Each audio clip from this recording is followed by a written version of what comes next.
Target ang mga masiselang isyu ng lipunan na sangkot ang ilang mga ahensya ng gobyerno at mga personalidad.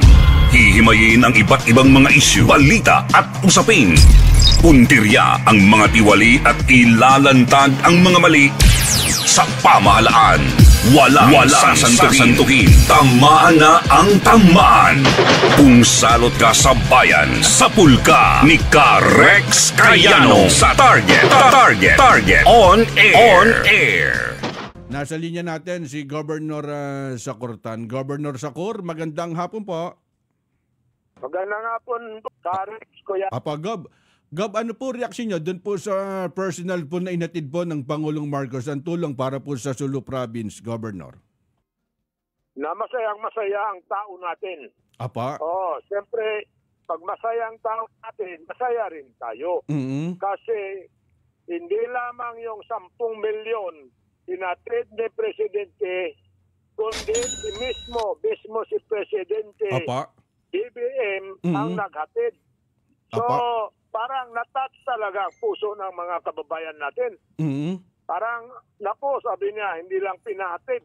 Siya pa mismo naghatid. Apa? Oo. Mm-hmm. So, at gusto nga ng tao, palagi bumabalik si Presidente. Tama po.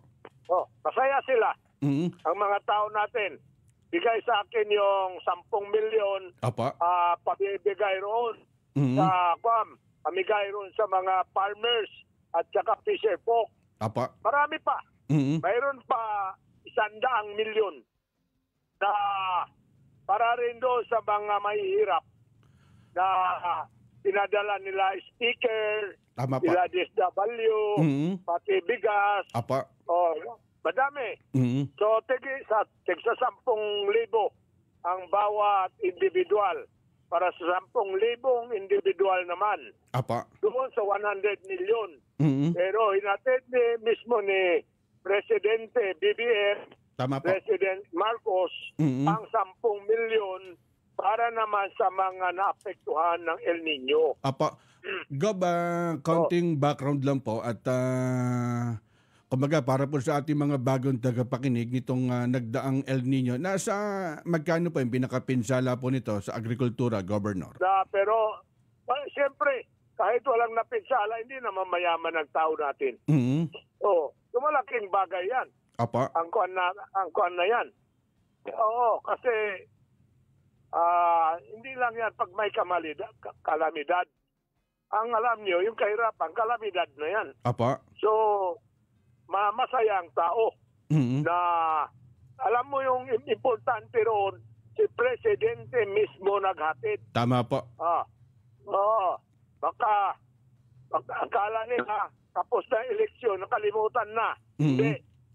So, si Presidente mismo naghatid dito sa amin. Kaya ang tao masaya. Kalahin mo, alas 6 pa. Hanggang alas 6 pa, nandun na yung tao. Nag-aabang po talaga. Dami. Hindi magkasya sa gymnasium. Mas marami yung sa labas sa tent. Tama po, kasi talagang gustong masilayan ng ating Pangulo ng mga kababayan po natin dyan sa Sulu, Governor. Gob, ano po reaksyon ninyo? Apo, Gob, ano? Apo. Ako, reaksyon, masaya ko. Alam mo ba, bakit ako hindi masaya? Hindi siya nag-iisip na maputikan siya. Umuulan. Apa? Bumaba pa rin sa mga tao, kamayan, na yung sapatos niya, nakakuan na sa putik. Sa yung may tubig. Apa? Talagang lumulusong. Bumaba siya rin sa mga tent. So masaya. Siyempre ako, parang proud din ako. Tama po, kasi para Gob, mukhang napapabilis ang pagbisita ng ating Pangulo dyan sa Sulu Province. Kumbaga talagang lahat ng pangangailangan na kayang ibigay, ipinagkakalob ng ating national government, Governor. Yes, sir.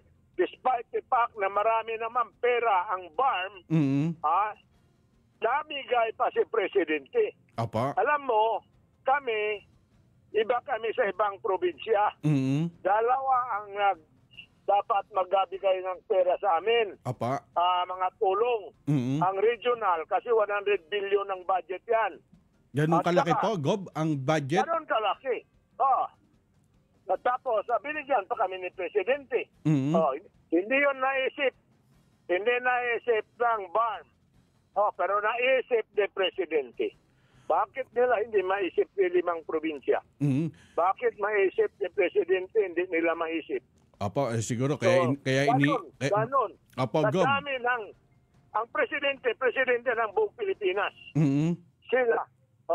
Yun, ang sinasabi natin. Sana ito maging pangpagising sa mga dapat nagtrabaho. Tama pa.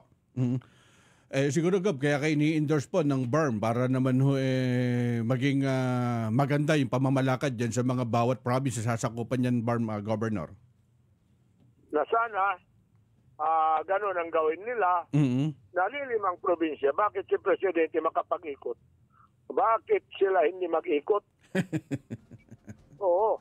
Ay, ilang probinsya pinupuntahan ni Presidente? Aba, hindi mabilang. 81 provinces and several cities na pupuntahan.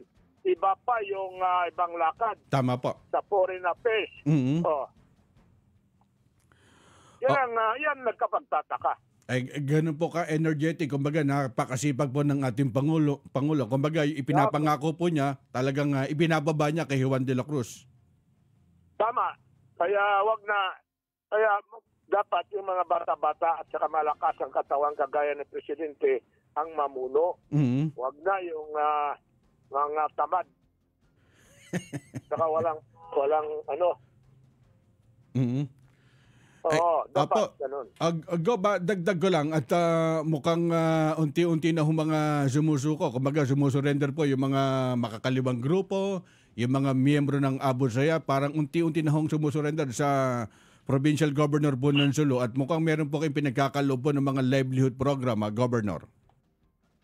Sa amin walang mga kaliwa, walang NPA. Hindi tumatanggap ng NPA sa amin. Apa. At pero mga mga Abu Sayyaf, ASG, wala na ngayon. Kahit yung MNLF, MILF, marami sa amin MNLF, pero hindi nanggugulo. Apa. Kasi mahiya sila. Magandang ginagawa ng pangalan natin. Apa.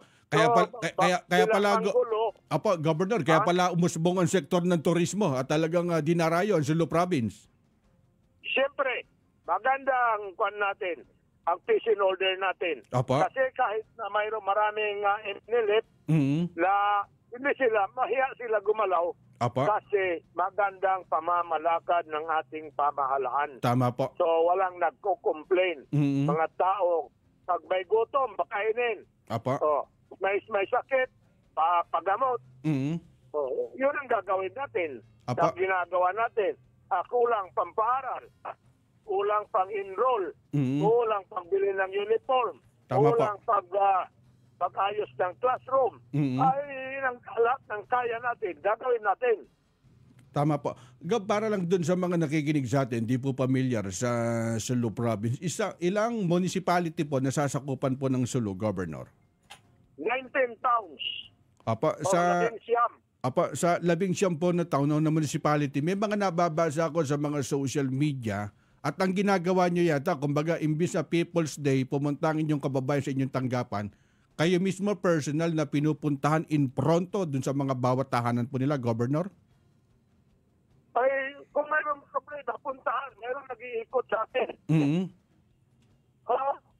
Mayroon.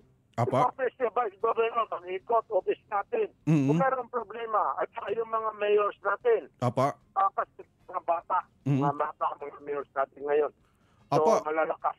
Gov, nabanggit niya Governor, nabanggit niya si Vice Governor Toto. Ang dami niyang programa, yung libreng pabahay diyan sa Sulu. Hindi niya kaya lahat. Pero may yung mga nila minibigyan. Apa. Na bahay.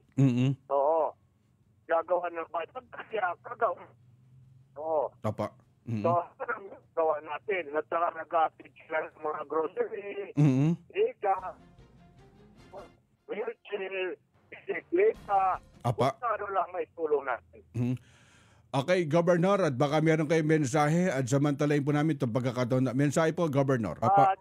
Ko ang pangalan at lahat ng mga constituents natin sa Sulu sa pagpapasalamat kay President Ferdinand Bongbong Romualdez Marcos sa pagbisita niya sa ating lalawigan sa Sulu at nagdala pa ng mga ayuda para sa mga mangingisda at saka magsasaka at sa mga mahihirap na mismo si Presidente ang naghatid. Alam naman natin sa dami ng trabaho, nagkaroon pa ng panahon para bisitahin. Dahil yan naman ay pangako rin niya, tumutupad lang sa pangako. Kasi last time na bumisita si Presidente ay senador pa siya at hindi siya bumalik sa Sulu hanggat hindi siya naging Presidente. So yan ang mga tao, kagaya rin yan ng tatay niya. So magaling. So yan lang, maraming salamat sa mga cabinet members, si Secretary Gibo Teodoro, si Secretary Laurel ng Department of Agriculture, at kay Secretary Gatchalian. Marami rin dala mga bigas, mga pera. At saka si Secretary Abalos na nag-aalaga ng peace order natin. So malaking pasasalamat natin sa lahat sa pumisita sa atin. Lalong-lalo na kay President Ferdinand Bongbong Romualdez Marcos. Salamat po, Governor Sacortan, at ingat po palagi. Maraming salamat, Tata Rex Kayanon. Panatilihing masaya ang paglilibang. Magtakda na oras at limitahan ang gastos sa paglalaro. Huwag magsugal kung nalulungkot. Huwag hayaang makasira ng buhay at pamilya. Para sa impormasyon ukol sa responsible gaming, tumawag lamang sa hotline number 02-8404-0171 o bisitahin ang www.casinofilipino.ph. Isang mensahe mula sa PAGCOR. Gambling is for 21 years old and above only. Keep it fun. Game responsibly. Hindi umuurong sa pagtulong, kawang gawa sa lahat sinusulong. PCSO, PCSO. Hindi umuurong sa pagtulong ang PCSO.